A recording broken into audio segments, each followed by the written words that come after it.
Good morning. Good morning, everyone. My question for you today is, do you or have you ignored your intuition and then you had to pay for it? I was reminded of this morning when a member of my Facebook community shared a post where her intuition spoke to her. She chose to do what she was going to do anyway, even though her intuition said don't do that, and it resulted in her spraining her ankle. I did this I guess it's been, 5 or 6 years ago, where my intuition, I was getting up, getting ready to go to the office. I had a full day of patients in my chiropractic practice, and my intuition clearly said, take a mental health day. And I said, no, I can't take a mental health day. I feel good physically, emotionally, mentally. Why would I take a mental health day? And as I continued to get ready, that message kept coming through. Take a mental health day, take a mental health day. I convinced myself that that was not possible or not okay because I had a number of people who were counting on me to show up in the office that were coming in to receive care. And so I ignored it, pushed it aside, and when I stepped out my front door, fell down 8 stairs. And it resulted in bruises because I caught a railing, and I had bruises down the back of my body, up my arms, up my back, and I was in a lot of pain. In the state I was in, I got in my car and drove to my office anyway, because I had told myself that this was ridiculous, that I had to get to the office. Fortunately, my assistant showed up at the time that I pulled in and could tell there was something wrong and said, no, you're not going into the office. You go home and you take care of yourself. It's absolutely what you would tell one of your patients to do. And I realized how ridiculous I was being. I did go home, I did receive care, and I was feeling pretty damn good considering everything within the next 24 to 48 hours. Now, part of me learned really quickly, don't ignore my intuition again, because it was crystal clear. I received the message, I just chose something else instead. I chose to ignore it. I don't do that anymore. And that's what this client was sharing in her post this morning, was she's learned now to pay attention to her intuition and follow through accordingly.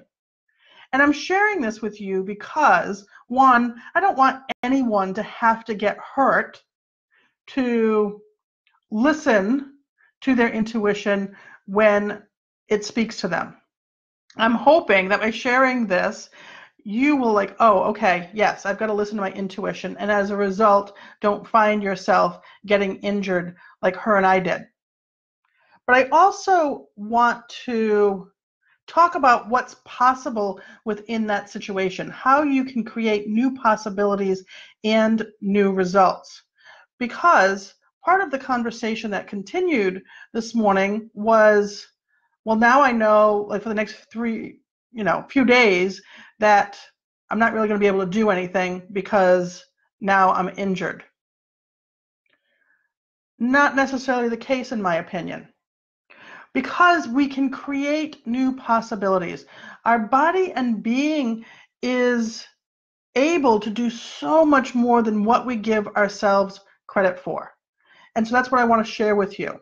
3 steps to create new possibilities with new results.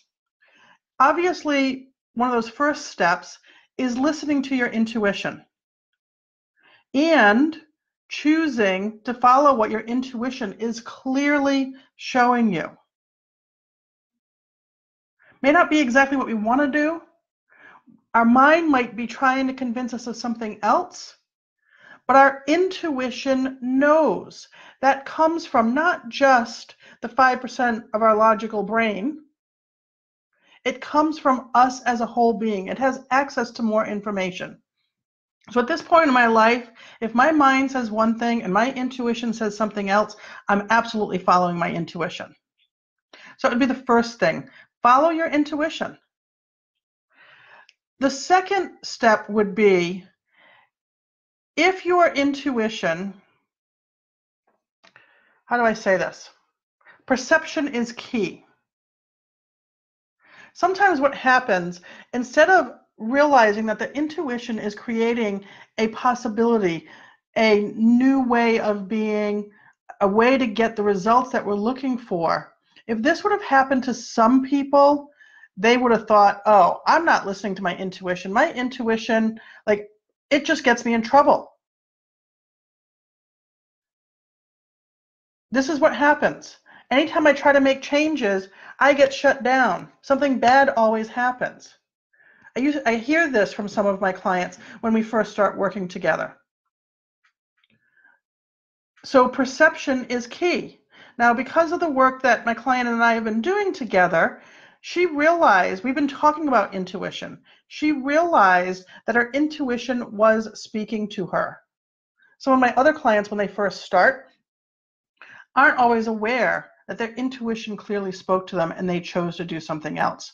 So be aware of how you're perceiving the information that you're receiving, because that is important to shift our focus from what went wrong and what's not okay to possibility. And I share it like that because sometimes we get so focused on what's wrong, what we don't want to do, what we wish would happen instead, what went wrong because of the choices that we made, that we get stuck here. And we want to shift our focus, which she clearly did, because she now is leaving going, you know what? My intuition, it's talking to me, I'm listening. Awesome. The third would be to be like, okay, this happened.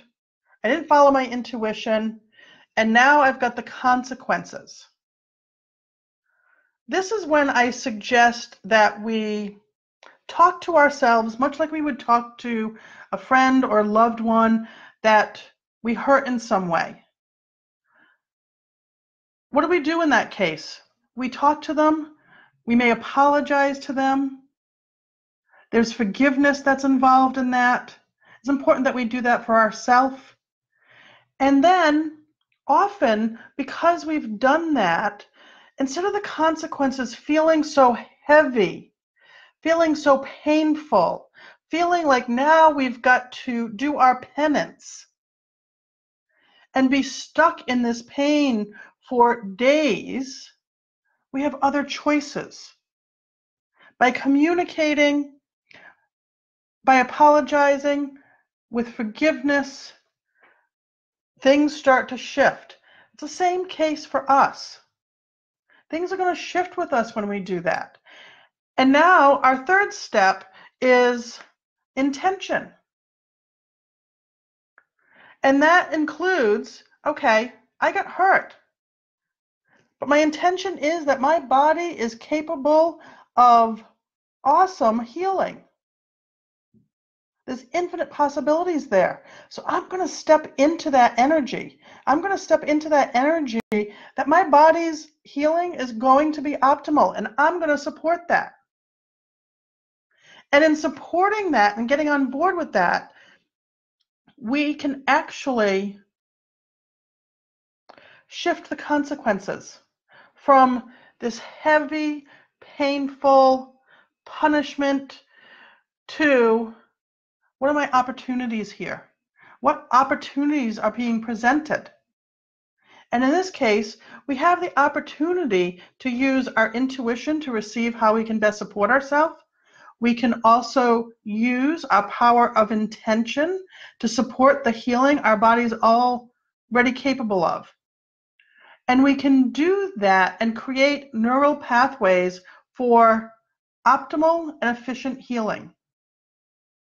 And I suspect in this particular case, it would result in a better result or a more efficient result, because we're not using that time that we're in pain as another opportunity to beat us up for our mistake that we made. That mistake being not listening to our intuition or paying attention to it to begin with. Now, if you're watching this, of course, ask questions, share your comments. If you're watching the replay, comment #replay so I know that you're watching it. And again, feel free to ask your comments and your questions, because this, well, can create new opportunities, new possibilities with new results. And it can be used in, well, unlimited situations. Let me know what you think of this. Try it out. Let me know how it works for you,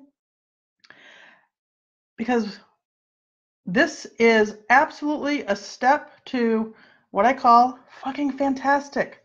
When we're tuned in, when we're connected to us, when we're in our body, when we're fully who we are. This is a step to that. If you want to know more about this, I'm going to do a training in my Facebook group. And I'm going to post the link if you'd like to join. It's free to join. And we're going to talk about this further. So if this sounds like something you're interested in, check us out. Until we connect again, I'm sending you lots of love. Have a great day.